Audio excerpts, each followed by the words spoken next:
Well, I'll go ahead and get started, and maybe get Chad here to touch release and go check out the booths. My name is Aaron Foster. I'm the district supervisor at the Weed Pest District. And today we're going to be talking about our special management program and some updates that are taking place in that program this year and through 2029. How many of you in the room have experience with our special management program?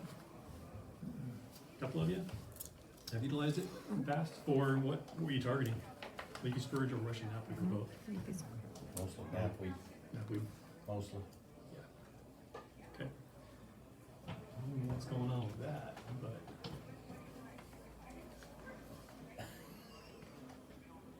Not now, right? It's a TV remote, I think. Okay. Well, just to get kind of started, the district, we cover the entire Fremont County.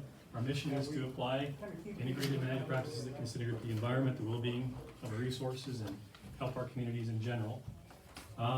These pictures here are just kind of illustrating some of the stuff that's happened through our special management program and our knapweed program. So this is Russian knapweed out at Sage Creek on the reservation in 2021.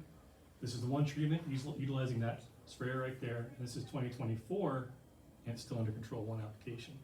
So we see some pretty good success with the Russian knapweed control utilizing milestone. Leaf spurs, a little bit different, but kind of a good picture. I like that picture. Looks good. When you're on rangeland, are you putting escort with that too? Yeah, if there's white top in the area, yeah, absolutely put it in there. It helps with that. The white top timing is can be a little bit of a challenge, but it does help. And then if it's later in the season, we'll switch to Telar, because that's helping with the white top patrol later. Just one, because I know around irrigated country, on edges and stuff, if you don't have the escort, you'll have a nice crop of white top next year. Yeah, we do see that often where we get rid of the knapweed and white top comes in. And that's one of the reasons we'll get to our updates, our special management program. That's why we have added white top to that too. So we can provide 80% cost share on the escort for that control. So that helps because they kind of intermingle. So the district, we pride ourselves at being the hub for invasive species management for Fremont County. So we try to be involved and help coordinate invasive species management for all of the different agencies, state folks, private landowners, and we pride ourselves in that. We do a pretty good job of that. Through our partnerships and our programs, we feel like we touch nearly every resident in Fremont County in one way or another. And so this is just a map, an old map. The current one would look very similar. That just kind of shows the scope of where we cover in any given season. We do have 3 locations. We're located in Lander, Riverton, and Du Bois. So we have stores available for purchasing chemical and getting help there. And then I'm located in the courthouse if you ever need to get a hold of me. So why are we here today? Well, today I want to focus on our special management program and give you guys some information about that program in general and the updates that are coming to play in 2025 on that. So this is kind of the outline I want to talk about. We'll just kind of introduce what a special management program is, the plants, and identify the plants that are involved in that. We'll go through some scenarios that might help illustrate why or how a landowner could benefit from these cost share programs and services. And talk about those weeds again and the optimum timing and the effective management for those and some of the tools available that we have. And then if we have time, I have one slide with some other things about services we provide, mostly an opportunity for you guys to ask some questions in general if you want to. So that's the point of today. So what is a special management program? Well, let's back up a little bit. So weed and pest districts are actually special districts. We're not a component of Fremont County government. We're a special district like a conservation district. So as a result of that, we have our own laws and rules that govern how weed and pests are organized and how they operate. And under that Weed and Pest Control Act, we have our general weed and pest control program. That's the foundation statute. That's the governing structure for all of the weed and pests in Wyoming. There's 23 of us. And how we operate and how we're funded and things that we're supposed to do. But within the weed and pest law, there's also a section called the Special Management Program. And what that section allows, it allows districts to establish a special management program, and then following the rules under the Special Management Program, they can have additional cost shares and services for very specific weeds and pests, and has very specific rules that we have to follow in order to implement that. Fremont County Weed and Pest has had an established special management program since 1990. Yeah, right, it's been a while. And before that, we had programs that were similar, it just wasn't called special management. Before that, it was called the leafy spurge management. That law was repealed and replaced with special management, and they run then. Anyway, so we've had a program for a long time. The focus has always been on leafy spurge, and still is, to a certain degree. More recently, the district added Russian knapweed to our special management program because up until basically a couple years ago, you could only have 2 weeds or pests at one time on a special management program. So we had leafy spurge always has to be in there, and then we added Russian knapweed. And that's what we've been operating for the last, since I've been here, 11 years, and then before that too. For a brief moment, Dalmatian toadflax was in there, but then that got changed to Russian knapweed. So, new this year, in 2025 and beyond, we had an opportunity, because the law changed, we had an opportunity, we wanted to increase our services under the special management to more residents in Fremont County than just kind of the focused area, which has really been the leafy spurge around Lander. And we also wanted to take advantage of the opportunity to add more species to that list to try to give some cost share opportunities to more of Fremont County. And I think we've accomplished that. So we're going to talk about that a little bit. So, our new program that started in 2025, our special management program, it has 3 projects that have treatment programs within each project. And I'm going to go over those with you guys here to kind of give you a background on which one may apply to you and may have interest in. So the first one is our countywide program. So any landowner that has land in Fremont County, so all the green on there, is eligible to enroll in this program if you're being impacted by leafy spurge, Russian knapweed, whitetop, or houndstone.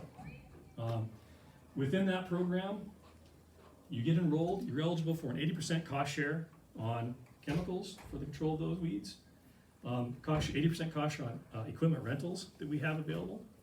And a new this year is we're offering it's a limited program, but we're going to offer application-based 80% cost share on equipment purchases for landowners that are wanting to do the work themselves, because we're really trying to get more landowners to do a lot of it themselves, because we're kind of stretched thin on what we can do. So that's new. And then there's no labor cost share involved in this, so it's just the herbicides and the equipment for this one. So you can get cost share on the escorts and the Russian knapweeds and the Quinstar and things like that. Our goals under this program is to increase the availability and scope for cost share opportunities. So we feel like this is a good way, because adding these species, we're covering all of Fremont County now. We want to increase the incentives for landowners to take on managing whitetop and houndstone, which are, whitetop's pretty expensive, houndstone is spreading, and we want to draw attention to that. We want to empower landowners to do their own work, and we also want to continue to incentivize the control that has been going on over the years for leafy spurge and Russian knapweed to help landowners with their land health issues in general.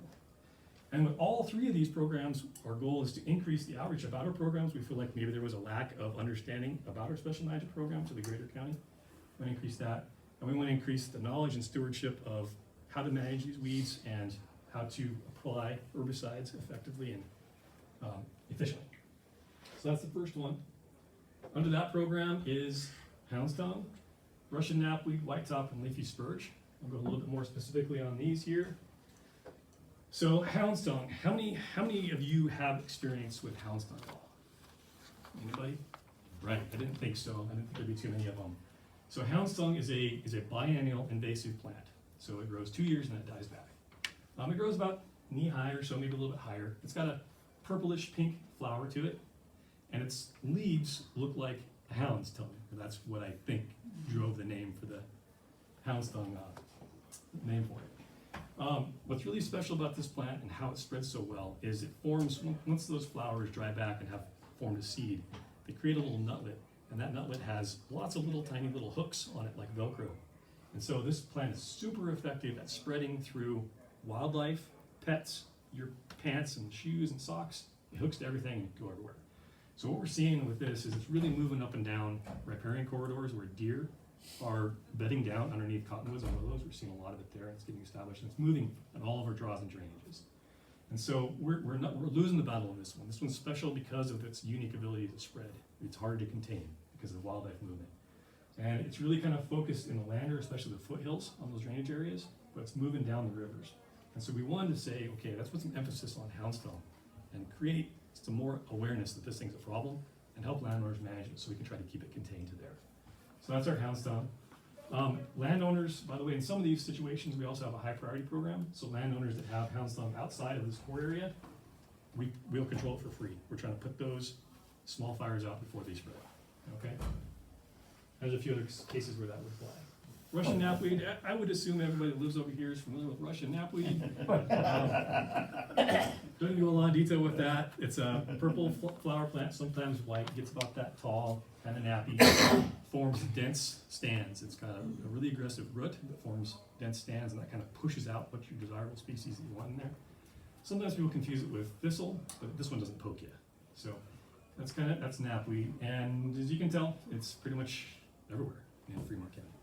So really with this one, we're just trying to provide some cost share to help people with their land health issues. Give them some resources to help them control the weed so they can improve the productivity of their resources and their land management goals. That's Russian knapweed. Leafy spurge. If you live in Lander, this is enemy number one probably for you. You're very familiar with it. Outside of Lander, maybe not so much. There is some in Riverton. It's kind of moving off the river. And beyond that, it's not too bad. But as you can tell, leafy spurge, it's in this core area around Lander and moving down the river, and has been forever. Leafy spurge is a super aggressive, very difficult to control plant. Once you have it, you're probably always going to have it to some level. The only thing you can really hope for is just keeping it under control, and so you have more grass than you have the nasty weed. That's really kind of what you can expect with leafy spurge, to be honest. It's got a very tough root system, and not a lot of herbicides are super effective on it. This plant does form those dense stands through its root system, but it also is a pretty good effective mechanism for spreading by seed, because the seed pods, when they dry up, they pop, and that kind of has a forceful explosion that pushes the seed about 15 feet away, so it can bounce across fences and things like that. Very distinctive color, greenish yellow in the spring. Many of you have seen this. If you're in the Lander, you've definitely seen it, even if you don't know it. One way, if you don't have flowers and you're thinking, wow, is that leafy spurge? It bleeds white. So all of the vegetative material on this plant has a white latex in it. So if you break off a leaf or a flower, you'll see that. That's a good way to know that you might have leafy spurge. So in this program, we have the core area. We want to try to help with land assets and land health issues. And then outside the area, you want to raise awareness. Some of these locations are high priority, so they're free. And then we'll get to another program in a minute, which I'll go ahead and wait till I get there. That puts a little bit more emphasis on the leafy spurge in those problem areas before they become bigger problems. So leafy spurge. And the last one under the first project, treatment program with whitetop. Really what we wanted to do here is we knew that it was occurring where we had Russian knapweed typically. And so we wanted to provide cost share on the product for it at the same time. And also to raise awareness that whitetop is also an issue. Similar map as the Russian knapweed, right? Whitetop is a mustard family. It forms those dense monocultures too, a little smaller than the other ones, gets to maybe 12 inches, 18 inches tall. Showy white flower, early spring. This plant is an early spring bloomer. And that's also an early spring treatment. It's kind of out the window. We'll get to that later as well. So that's whitetop. A look-alike that we have here that can be confusing is an annual called field pennycress. Two ways to look for that one to tell you probably don't have whitetop or you have field pennycress. Field pennycress is an annual, so it's going to come out of the ground pretty easy and the whole root's going to penetrate. Whereas this is a root spreading perennial. If you dig into the ground and pull up the root, you'll see a plant, and you'll see a root, and you'll see another plant. And that's probably whitetop. That's one. And then when they go to seed, field pennycress produces little seeds that look like, kind of shaped like a penny, whereas whitetop does not. Okay, the next project is our focused area project for control of Dalmatian toadflax and baby's breath. So landowners that live within the red on the map would be eligible to enroll in this program, and their targets would be Dalmatian toadflax and or baby's breath. Within this program, we have 80% cost share for all the chemical and the equipment, but we also cost share on labor for this as well. And really what we're trying to do is we feel like Dalmatian toadflax and baby's breath can be contained to those red areas. We want to keep it that way. We want to keep those from becoming the next big wildfire. Anybody who lives outside of the red areas and has either one of these species or both, control will be free through a high priority program. So that's kind of what we're looking at for here. So I guess I go over the goals on that one. We want to contain it. I mentioned that to 2024 levels. That's our goal. But we also want to increase the cover and composition of our desirable species where we have these problems now, and decrease the cover of the weed. And so we're going to have those plots in place to measure this, so we can keep track of if we're being successful or not. So those are the two weeds, Dalmatian toadflax and baby's breath. How many of you are familiar with these two plants? You are? I've seen the one, but I'm not gonna. There's baby's breath scattered around here. In fact, there was Yeah. flower companies coming in paying people to harvest it. Yeah, yeah. Yeah. Yeah, we feel like one of our major problem areas out at Ocean Lake, and that's part of this area, got started because it was a cultivated crop out there. Yep. So, yeah, you know the history. So that's what's going on there. Sounds So, like a pretty, morning glories. yeah, like I bindweed. think my dad would get curious about that one. Yeah. You know. Well, Dalmatian toadflax came here in the ornamental industry. People brought it from Europe and they thought it was really pretty because it looks like a snapdragon. It is, in fact, a snapdragon family weed. So it has the snapdragon type flowers. And the yellow flowers, that's one way to tell, it looks like a snapdragon. Dalmatian toadflax, another one that's really tough to kill, partly because it's really adapted to dry conditions. So it creates a waxy cuticle layer on the leaves and stems, and that helps hold water into it, so it's really water efficient. But it also makes it very difficult for herbicides to get in. So with this one, it's really important to use an effective surfactant, and we actually even recommend methylated seed oil to help with the retaining on the leaves and also penetrating that cuticle layer. So that's gonna be important with this one. So Dalmatian toadflax, we don't have a lot of it in Fremont County at all, which is great. It is spreading. We've got pockets of little plants, just random plants that show up here and they're all around. And then we have a problem area, a couple problem areas in and around Lander. And we really want to aggressively start attacking that to try to contain it to there and not let it continue to spread and become the What next happened in land? Good night. Land, for some reason, Lander, it's all weeds. I don't know. They just like weeds or what? Yeah, it's true. I don't know. That's what happened to the Lander water is years ago with the Declare him. the first you were on. Anyway, Tordon came in a pellet, and they scattered that all over the fields and everything, and typical farmers, if a little's good, a lot's better, and then it's irrigated, and the irrigation water pushed all of that Tordon into the drinking water. Yeah, yeah. That did happen. That happened in the early '80s. The spurge. Leafy spurge, yes, Yeah. and Tordon, yeah. Well, Tordon was good if you used it right. Yeah. I guess it's been outlawed now. It's not outlawed. You can still buy it if you have a license. We don't support people using it in the land area because of that groundwater issue for the most part. But it is fairly effective for controlling leafy spurge and Dalmatian toadflax, and we use it occasionally in the right places. It has a lot of drift though. If you get a good breeze coming up behind Tordon, if you sprayed it one day, breeze comes up at night and carry it down the water with river, they can just wipe everything out below it. Yeah, that That's could be what we ran into in Iowa. in Iowa.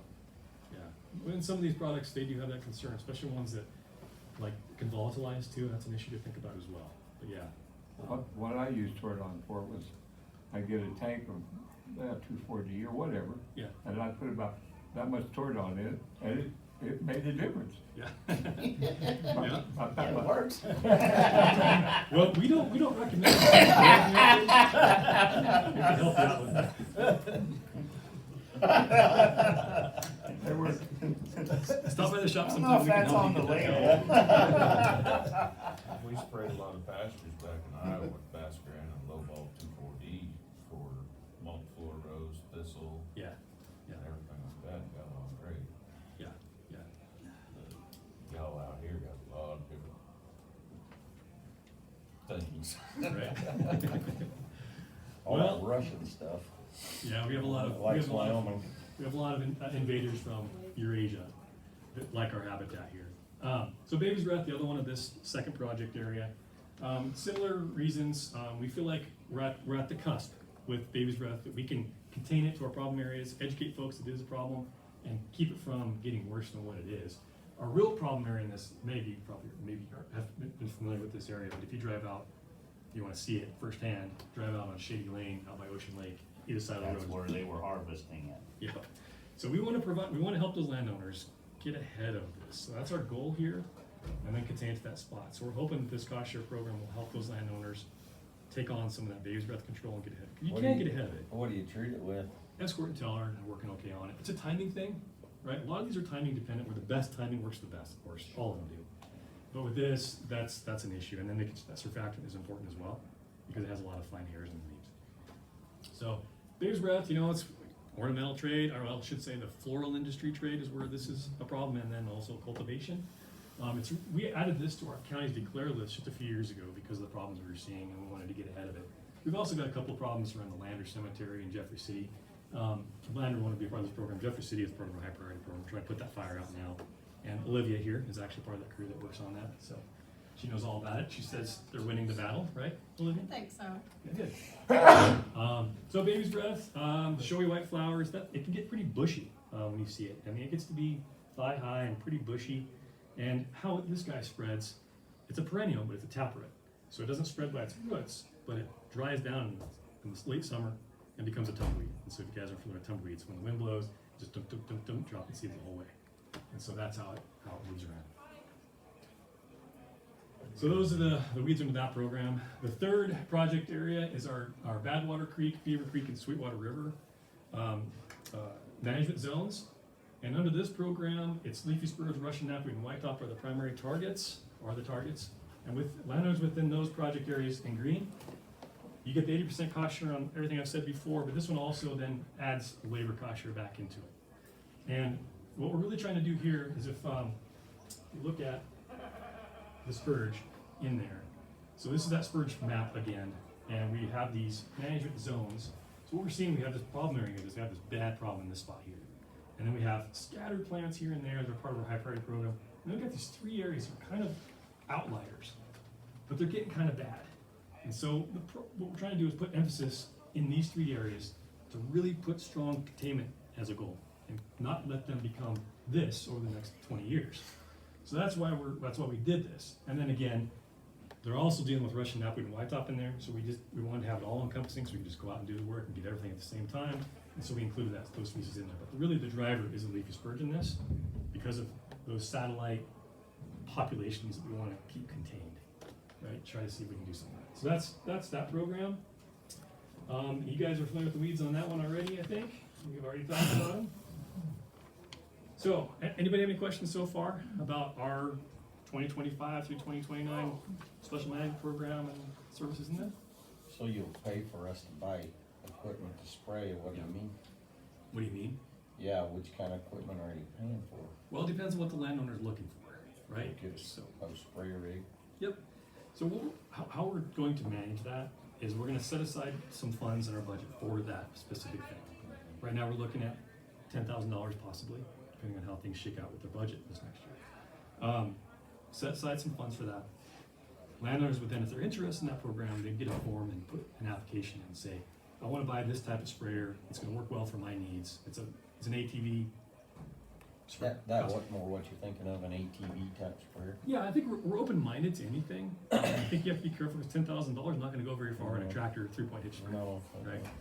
I think that could be something that somebody could apply for, but the board's going to look at these and try to decide how we're going to do it, right? So it could come to be, well, we haven't used it $10,000. You have a 3-point hitch sprayer that's $8,000. We'll probably cost share with you. If we have 10 landowners that want to get ATV sprayers, all about $2,000 each, then we would look at, okay, well, maybe we can fund those guys and we can say, we'll give you 80% up to $1,000, right? See what I'm saying? Mm-hmm. So that's how we're going to address that. So it's really kind of, we want to see what the demand is and how that all kind of comes to play. So landowners are encouraged to put an application in, say, I'm interested in this program, we'll try to help you. And this first year you're doing that? First year we're doing it. We want, and our goals are trying to get more tools out there for people to do it themselves. So those big pieces of equipment may not be as easily funded for us as the smaller type stuff. Does that make sense? Yeah. So sometimes in those things, it could be as much as, if you already have a 3-point sprayer or something like that, but knapweed, white top, things like that tended to come in down 5 Mile Creek and things where you can't get to them. Well, simply going to some boomless nozzles or something like that lets you apply some things that where you couldn't get before and things like that. So I would assume something like that would be very cost effective. Yeah. You'd probably be interested. Yeah, absolutely. If somebody said, well, I have the sprayer, but that could use this attachment that would make it better for what I'm trying to do. Right. Sure, absolutely. That's what I was, so you could possibly upgrade something. Well, and that way you're You can't buy around a because drone, there's though. always ditches and Can't buy fences and drones? this, that, and the other thing. That'd be fun. I'm sorry to interrupt you, sorry. No, that's fine. Yeah, I think that we'll see how that all kind of plays out. We're hoping that it helps spread the the tools available for people. Because really, the more people that are doing it by themselves, the better. That's the ultimate goal with this, is landowners to take on their own weeds. We are really being stretched in our storage program right now to the limit of what we can do as far as our labor services go. So that's kind of driving that as well. Okay, so switching gears a little bit with I have 4 little examples to help kind of illustrate how people would apply for these things and how it would go. So in this example, I have a landowner who lives in Pavilion, and they're being impacted by whitetop and Russian knapweed in their rangeland. First step would be, if you think you have those species, call us up. We always do consultations at no cost to you. It's a service that we really pride ourselves on, is to come visit with you, talk about what you have, help you out, help come up with a plan. That's always free. So talk to us, do a consultation, we'll come out and take a look, and then we'll determine, oh yeah, you definitely are being impacted by this, and here's a good plan. We recommend that you enroll in one of our special management programs. That's what we're going to say to you. And in this case, it'd be the countywide Russian knapweed and whitetop program, which would make you eligible for that 8% cost share on chemical and potentially equipment, benefit on rentals. And then once you're enrolled, then you can control it and go after them, right? You can either do it yourself by purchasing herbicide at all of our retail stores. You can even get, at our retail stores for this program. Rental spray equipment that we have available to us, and potentially those equipments. Or, if you are looking to hire it out, that's perfectly fine. This program will pay for the cost share for the labor, but if you want somebody to apply those cost shared chemicals, that's up to you. We have local commercial applicators available that would love to get their foot in the door and help you guys out with your big problems. So that's one example. Second example here is for the focused area, Baby's Breath program. So you have a landowner who lives out in Ocean Lake. That's our focus area. They call us up and we determine, yeah, that looks like Baby's Breath. Let's get you going on the focused area program for that. So get you enrolled in that. That becomes, you're eligible for everything that I mentioned before, plus labor services. So okay, that's great. Now we can do some work. So next step is to figure out how you're going to control it. If you can do it yourself, that's fantastic. That helps us both out. But otherwise, in this case, we offer some cost share on the labor to help encourage people to do it. And you can hire us to do the work, or you can hire an independent applicator. Again, we are pretty stretched, so one of the benefits of the commercial applicators is they're going to be able to work with you on the timing better than we can, because we have a whole list of stuff we got to get done. So there's some opportunity there if we don't fit the bill for you to get you a place when you want us to. So definitely encourage that. In order to do this one, because there is a cost share on labor, we need to be accountable for those dollars being spent on labor services. So we're going to ask you to, if you hire us, you have to sign an agreement, a contract with us that says, okay, we're gonna spray. It's going to cost $2,000, and you're only going to pay, what would that be? 20% of that, right? 18 minutes. Do that. We're all good. Or you can do it if you want to hire somebody else besides us. That's fantastic. What we have for that is just a form. You and your applicator will fill out the form that says, we want to do this for this weed, and it's going to cost, we think it's going to cost this much. Does the district support that? We'll take that back and say, yep, we have the money to do it. We'll authorize it, hire your person, go get it done, and we'll reimburse the landlord. Right?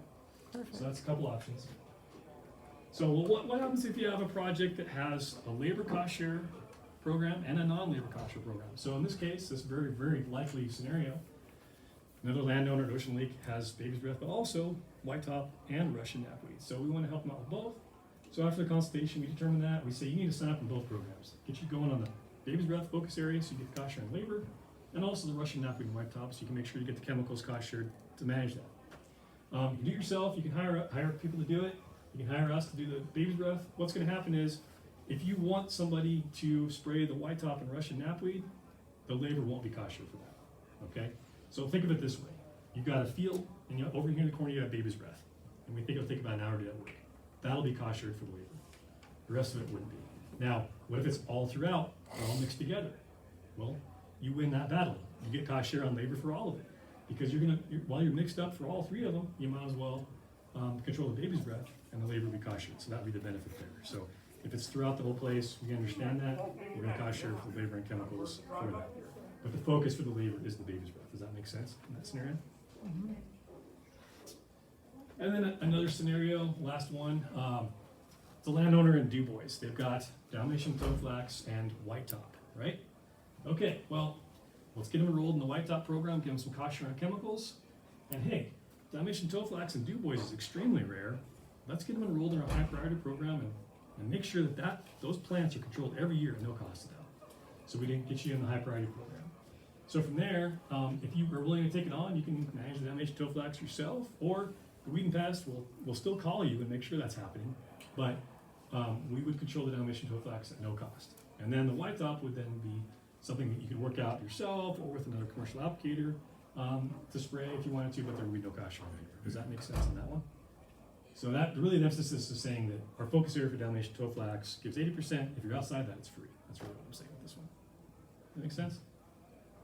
Okay, so that's a couple of scenarios. Any questions on how it might apply to you, if you're interested in it? Okay. Good. Still flying up the drone? Yeah, we are. We had to hire a new person, so we're training up on that this week. So just a review on how to apply, just to drive that home, is, the consultation is a good start. We do that for free. We'd love talking with you folks to help you come up with good plans, working with you and your applicators, even if you hire somebody. Help identify what you have, more than just what's here. We'll look at any noxious weeds that might be in your place or any land issues that are affected by weeds. And then get you signed up for the right project and program, get you enrolled, and then it's time for you to go control the weeds. Once you're in the program, you can just stop at our shops at all 3 locations and you'll be on a list. You'll be eligible for that cost share on 80%. You just say, I'm here for some escort for my white top. They'll look your name up. You're good to go. We'll give you 80% cost share on escort. All right. Same with if you want to rent a sprayer from us, we have several available. There's times of the year where they're super popular, they're going to be set there otherwise. So we'll work with you on that. We'll make those they'll be almost free. They'll only be like $5-10 to rent that for a few days. So it's a pretty good deal. And then if you're interested, talk to us about the equipment cost share program. I definitely think that could be a valuable program, but we need to see how things kind of progress on that. We've never done that before. If the cost share includes labor, then you'll also have to get a customer agreement with us if we're going to do the work for you, or fill out a form if you're going to have a third-party applicator do it. So that's all there is to that. It's pretty simple, but we need to be accountable for that labor cost share. That's how we're doing it. So that's the rundown. How to get rolled. Switching gears a little bit to some of the best practices for these 6 special management weeds and how to get control of them. White top. White top is one of those ones where the springtime is really the optimum time. You can have some success later. We have to treat these things throughout the whole growing season just because we have so much work to get done. But if you have your own property, you can focus on these timings, and this is important. So white top is spring. So at the bud to pre-bloom stage, that's the optimum time for white top control, utilizing escort or telar. For us, typically, depending on where you are, lander, it's kind of early May, and dewboys, it might be into June, right? So it kind of depends on where you are, but look for that bud to pre-bloom stage. That will be the optimum timing for this.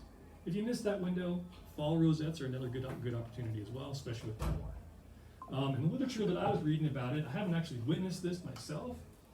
We've seen control, but I don't have it specifically at 3 years or not. But they suggest if you go to that patch and you treat it every year for 3 years in a row, I'll give you pretty dang good control of white top, somewhat sustained. Okay, so that's white top. Leafy spurge.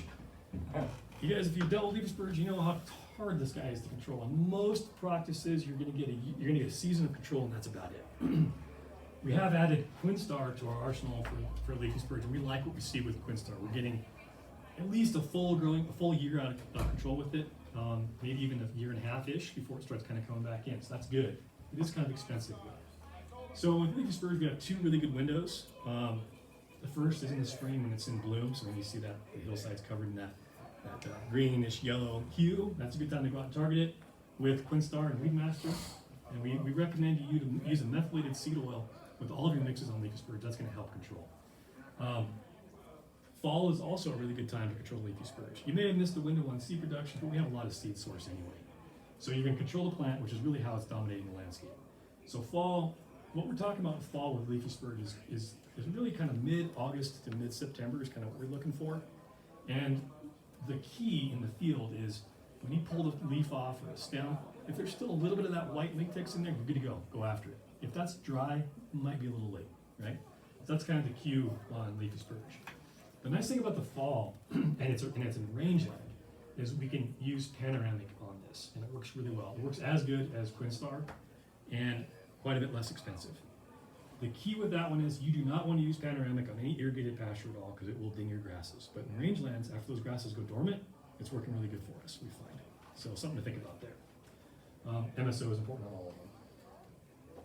Russian knapweed, you guys maybe have been dealing with Russian knapweed. This is the best time by far. Fall's great. So anytime around September 15th, till the ground freezes, you can go after Russian knapweed and be successful. Even at ground, when plants are brown. As long as you provide the broadcast treatment in that patch with milestone in the fall, you'll see good results most times. But you can also target in the summer too, so this may apply with your, if you have multiple species altogether, this might be the one you want to look at. We're looking at the bud to flower stage, is kind of the optimum. But anytime really after it's flowered, it works fairly well too with milestone. Milestone's an effective herbicide for this plant. Does a pretty good job, as my first picture illustrated. Surfactant's always good. We always recommend a surfactant at a minimum in any mix, and then MSO for certain species. So that's Russian knapweed, and these are all, everything I'm talking about is more in the rangeland setting, non-crop setting. When we get into crops, anything besides irrigated grass hay, then we're gonna tell you guys to go talk with the co-op or with Rocky Mountain Agronomy to come up with a good plan for that, because we don't sell products that are labeled for those kind of crops. And usually it kind of limits your tools available. Houndstone, so this is new to you guys. The good thing about houndstone, it's a biennial. So you can just go out there with the shovel and dig up the rosettes or pull them out of the ground. As long as you catch them before they go to seed, you're good. Get that root out of the ground, done. So if you have a few plants, just do that. Don't worry about the herbicide and worry about digging other non-targets. Just dig them up.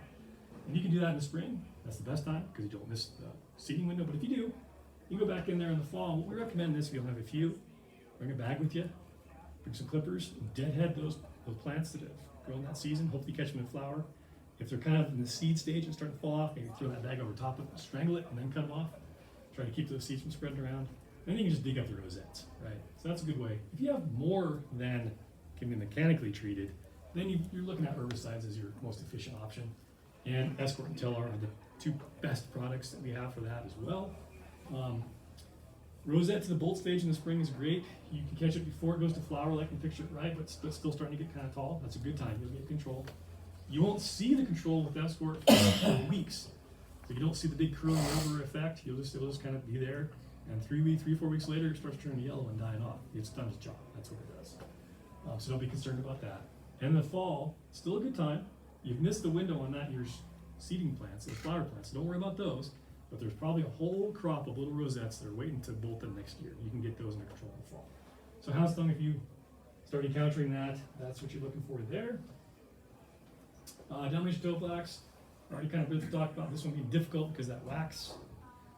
Summer's a good time at the bud stage to really bloom. So when you start seeing them flower, that's a good time to start thinking about maybe I should go after my Dalmatian toadflax. For us, that's around June 15th-ish, kind of depending on the weather. Tellar works pretty good as long as you have that methylated seed oil in there. For this, Tellar's, you gotta be kind of careful with Tellar because if you go too high range, you can dig your grasses a little bit, so be cautious with that. Fall's another great time for Dalmatian toadflax, and you can add to your arsenal panoramic, which works pretty well, a little cheaper. What you're looking for in the fall, and this doesn't always happen, like this year we had such a dry late summer, we didn't see fall regrowth on Dalmatian toadflax. But what you're looking for is regrowth. These plants will be kind of turning yellow and drying back. You'll be looking for regrowth at the bottom of the plant, green stems. If you see that, that's a good time to go after it with these two products in the fall. And you go pretty late fall, we're talking October, you're seeing pretty good results. Fairly good results. Dalmatian toadflax is a tough one. If it's early in the season and the ground is pretty wet and sandy, and you only have a couple plants, you can actually be fairly successful pulling it. If you pull it kind of slow and you see a bunch of those roots come out of the ground, you've probably done a pretty good job. So if you only have a couple, that is an option with this particular plant. Baby's breath. This one, timing is pretty important on this one as well. Once it looks like that, you're probably too late, generally speaking. We're looking for rosettes to plants in the bolt stage. So before you really know you even have it. So you kind of need to know you have it beforehand, and then you go to the areas where you have it and you spray that area. When you start seeing the flowers and stuff, you're starting to kind of be like, I need to get that done. So that's one thing to look at. For us, around here, it's typically June, July-ish, kind of when we start seeing that happen. And then Escort Tellar are the products of choice with this as well. So That's all the 6 special management weeds. A couple other best management practices that I want to illustrate that would apply to all of these is prevention. So if you live over here and you're buying hay from somebody in Lander, I would be very cautious that I don't introduce leafy spurge to my property. So one thing you could ask is, hey, is your field certified weed free? That's one way to help you feel confident that you won't spread leafy spurge to your place. On the contrary, if you're a landowner over by Ocean Lake and you may have some baby's breath near your hayfield, person in Lander, there's not a lot except by the cemetery, may be like, I don't want baby's breath on my place, or I don't want Russian knapweed on my place. Maybe I should ask for weed-free forage. Or if you're taking it anywhere where it's restricted, just something to think about. The play clean go and work clean go message also is kind of there, saying if you're out there working or playing out in the field and you're going through these weeds, leave them there. Don't take them with you to the next location. And then clean your equipment. If you're mowing stuff, driving through a pasture with these weeds, ATVs are notoriously good at capturing weed seeds. Think about that before you take that piece of equipment to a new location. It might be important to you. You may very well prevent a continually expensive annual treatment that will cost you thousands over the next 10 years. And then limiting disturbance, all these weeds, they're gonna capitalize on disturbance. That's where they like to start. So if you can limit it on disturbance, whatever that means, that may be grazing, that may be tearing up for ditches or tearing up a road, whatever. That's gonna be the place where weeds are gonna start. So if that does happen, limit it, but also keep an eye on those disturbances, because that's where these things are gonna likely show up first. And then applying integrated management. By that I mean, taking into account your land management practices. That'd be grazing plans and forums. Biological controls are available for several of these. We have established biocontrols for leafy spurge, for Dalmatian toadflax, for Russian knapweed, all doing good. We want to make sure we can help you guys get those on your properties. You probably, if you have leafy spurge, you probably already have those guys. Russian knapweed though, maybe not. Cody here, he can help you get those biocontrols in your place. We have a good one for Dalmatian toadflax. It's probably already where it needs to be. And new, 2 years ago, we have a mite biocontrol for white top that we're getting established. It's first released in Wyoming was in Du Bois 2 years ago, and we confirmed it last year as establishing. Now we just need to wait for that population to get big enough that we can start moving from there. So it'll take years, but it's on the horizon, which we're excited about. And I mentioned grazing already, mechanical. If you don't have to use a herbicide, don't use herbicide. And then just make sure to understand your calibration of your equipment, using the right herbicides for the job. We can help you with the calibration. We can give you more precise measurements than the glug system. So best practices for that. Any questions on special management, these weeds at all? Okay, What's cool. the difference between your MSO and like using crop oil? They're very similar. I think crop oil is more of a, is not petroleum based. I want to say methylated seed oil has some of that in there. I'm not positive on that, to be honest. They're very similar. We used a lot of crop oil back in our day, so. Yeah, they're very similar in how they function. I haven't really used much crop oil, so I don't know a lot about the details on that, but they're very similar. I think it's a derivative that changes slightly different. Can you use that with milestone? Would it help do a better job or not? You can, I don't know, I mean, we do, we mix it for Russian knapweed sometimes, you don't need to. We haven't seen any better control of Russian knapweed with MSO versus just a 90% non-ionic, right? And it's cheaper, so MSO is gonna cost you a little bit more. But if you're going after these two guys in particular, I plan on an MSO. What about the white top? It does help. It does help. Any of these weeds, if you can help get that penetration through that. So white top's issue is that hairy surface area. So these surfactants help break through those hairs and get to the leaf surface. So MSOs can be helpful. We're kind of switching. We kind of use MSO in most of our mixes now, especially in land country, just as a general, just to kind of go with it. You run into some things. You got to be careful with the methylated seed oils because it does make your mix a little hotter. So your risk to non-targets goes up. So that's something to be aware of. If you don't have that issue, methylated seed oil is probably worth putting in there. If you're concerned about non-target injury, then you might want to be careful. Use it sparingly, and use the non-ionic for the other stuff. Just something to think about. But that's kind of the big thing with MSO is that that's why I'm not saying just go ahead and use MSO all the time, because you do the risk goes up a little bit. Does that make sense? So, okay, and I think I have a couple minutes left. Just kind of talking about other programs. We have an extensive cheatgrass program. Right now it's being funded largely by federal agencies and hopefully with some funds from the Wyoming Wildlife and Natural Resource Trust. I've got a large project that extends from Bull Lake all the way down to Highway 28 along the foothills. We're hoping to control about 50,000 acres of cheatgrass there. But if you have questions about cheatgrass, we do have a product now called Rejuvra, as the photo illustrates here, is working really good. So this is purple, that's cheatgrass. These strips is Rejuvra, that was applied in 2020, and we have not reapplied any product to it. So it holds for 4 years, we know that, great. It doesn't inhibit, the plants are already there. So if you've got some grasses that are already in there, some shrubs, it doesn't hurt them at all. So it's pretty cool, we're excited about it. Was this done aerial by plane? No, this was an ATV. Okay. Yeah, we're doing some test plots. So you've got a biocontrol coming in on that? For cheatgrass? Yeah. Oh, I thought, No.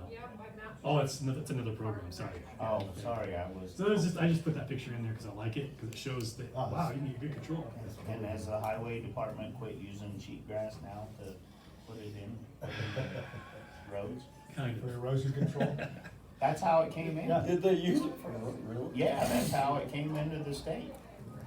They are addressing that. There's still with like the Wyoming seed law and things like that, there's still a little bit to get in through their seeding programs. They are asking for more of that weed-free straw when they're doing reseeding, things like that, so that helps prevent it, but it's still happening. So what do you do if you got cheatgrass and nothing else is growing there? No beneficial grasses are growing? If you spray Rejuvra, you'll have bare ground. You will have bare ground. That ain't too good. So that wouldn't be the choice in that scenario. No. In that scenario, you probably want to use something that doesn't have a lot of soil residual. Kill the cheatgrass as best you can, like Roundup maybe, and then go in there and plant something else. What is it, a semi-annual or what? It's just an annual. So typically in our country, Feels like it's a semi-annual. it germinates typically in the fall. If we get a good rain in August, you'll see it green up in the fall, and then overwinters that way, and then in the spring, as soon as the snow leaves, it starts growing again. And you turn purple, excuse me, like end of May, and then it's done. You got that for your Really good Downey Rome you're talking about. Yeah. Actually, I don't, you guys, when you said come in, but my dad during the Depression over around Fremont, they hated it. That's all they had. Danny Grove?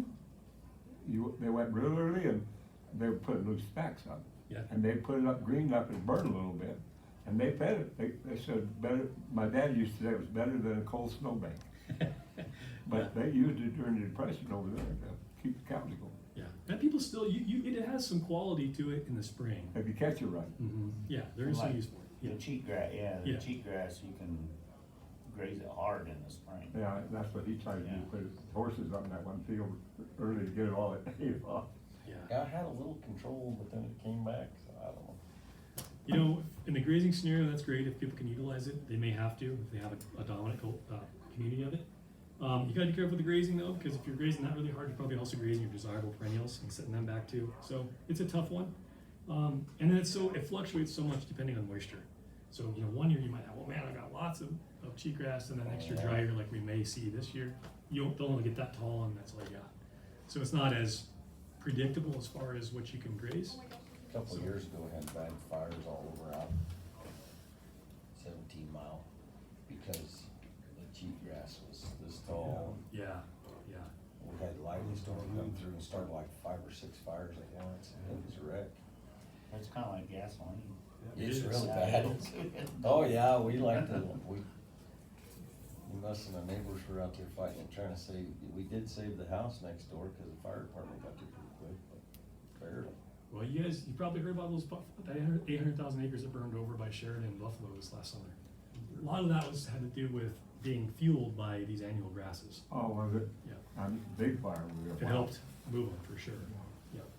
So it'd be interesting to see how that'll respond. You're right, it's like gasoline, there's nothing much more flammable than dry tree grass. Yeah. But this stuff will control it. Are you having any really big plans to try to really control it, or? Yeah, like I mentioned, I can only do so much at a time. So our first project area is the Lander Foothills, and we chose that because we already had been doing some work, so we put it all together. And it coincided with a lot of other goals that the trust was after. So we started there. If they continue to support this, which they want to, just kind of depends on what the legislature wants to do, then we want to move that around to more areas. So if I get this together, right now I've got 50,000 acres that I want to treat in the next 3 years. And that'll be a big boost. It'll hopefully look like this for 4 years after we treat anywhere we have problems. And we wanna move that around. So we wanna look at the area kind of by Y site and coordinating with Natrona County on that edge is one area we're thinking, as another focus area, and some places like that. We have a lot of the core problem area cheatgrass is around our established towns and where we're doing a lot of agriculture. So that's not really our prime focus at the moment. We're trying to keep it from spreading out away from that. So we're kind of working around that. But yeah, we have plans. It's expensive. This is expensive stuff too. You gotta do it with the aerial treatment. That's really the only viable way to apply it. So we use helicopters. They're $15 and $20 an acre. And then the product, this Rejuva that works so good, they're charging us, it comes out to, right now, about $55 to $60 an acre. Oh my God. Yeah. So it's expensive. Now you get sustained control with that, but it's expensive, and that's what we're trying to figure out is that's why we have the grants and stuff, we can help bring those prices down. The NRCS has a really good program. Talk to Gary out here if you're interested. They have some programs and they're equipped. They can help cost share more than we can for this. We can't really afford to cost share much on this because we've gobbled up all our cost shares. So we have a cap of $3,000 per year per landowner. So it doesn't go real far with Rejuva, but if we can help offset that with grants, we try to do that. So if you actually guys talk with us, maybe we can help write a grant to help with the costs, especially if it's multiple landowners or a big landscape kind of scale. We can do that. We have a small container of Rejuva. It's still going to cost you $300, but if you have a small acreage, it might be something to look at. It does work well, but it is expensive. So that's cheatgrass. Real quick, weed-free forage, we offer hay certification at no cost. That's a service we provide. So if you're interested in having your hay looked at for certification as noxious weed-free, we can do that. Biological controls, that's another program. We have an extensive biocontrol program, have for years around here, very supportive of biocontrol as an integrated tool. If you're interested in that, give us a call. We can tell you what biocontrols are out there and available. You may already have some of them. We can help you identify that. We'll come out and talk to you and see if we can find them. Or we can help get you some. That's something we can do. If we have them available to us where we can collect pretty easy, no problem. Give us a call. We'll try to coordinate a collection and bring it to your property if we can. Consultations, weed management planning, again, that's something we pride ourselves in, is that one-on-one contact with landowners to help them with their weed management issues. We have a high priority weed control program with Olivia overseas over here, and that's what we're trying to do there is stomp out the little fires before they become the big fires. So it's focused on specific species and location. That's how that's determined. So if you've got a little patch the size of this table, but that's nothing for 40 miles, we're on top of that, no matter what it is typically. Then we have early detection rapid response, which feeds in the high priority program. This is kind of a mapping program. Each year we map a portion of the county, we move around, and we map what's there. If it's something known already, we know it, but they're also looking for new stuff. An example of that is, have many of you heard of Medusa head rye? It's another, it's the like cheatgrass, but without any value, no grazing value. We do not have it in Fremont County, and we do not want it here ever. We can achieve that. So our EDR program looks for that. If we find it, we're gonna do everything we can to put that small fire out for good. And then things like this, the district offers, if you have a program, have employees, whatever, we do training and education opportunities as well. You call us up, we come talk with you, talk with your employees or your organization or whatever you wanna do. Maybe you have a local club that does gardening, whatever, we can help you out with that. So keep that in mind. We try to get around and do things like this to spread the message and our services and the issues. With that, I don't know if you guys had much, we don't have a couple more seconds, but if you had any more questions, I'm done. Thank you. Appreciate it.